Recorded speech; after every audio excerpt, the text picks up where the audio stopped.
website Uprint. Buka website kami dan pergi ke item business card. Just click browse. And then kalau anda dah mempunyai design, anda boleh terus pergi ke ikon upload your design.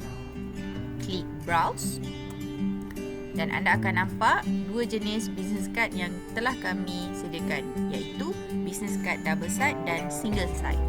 Okay, sekiranya anda telah mempunyai file business card untuk double side, just klik business card double side, buy now.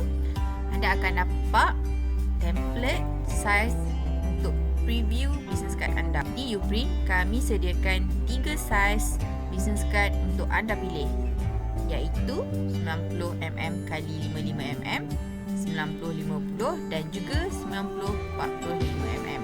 Okey, sekiranya anda telah mempunyai design business card bersaiz 90 x 55mm, just klik di saiz ini dan tekan OK. Untuk upload design anda senang sahaja. Anda pergi ke Add File, Upload File dan pergi ke desktop untuk cari file anda dan klik file, just open. Bila file dah masuk ke upload file, anda just upload.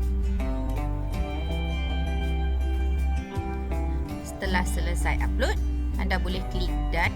Anda akan dapat lihat business card anda tertera di dalam website kami.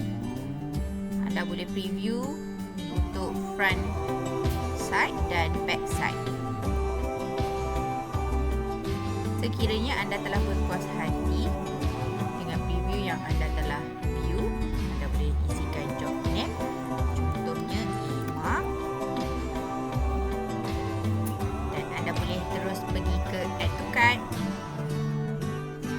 agree.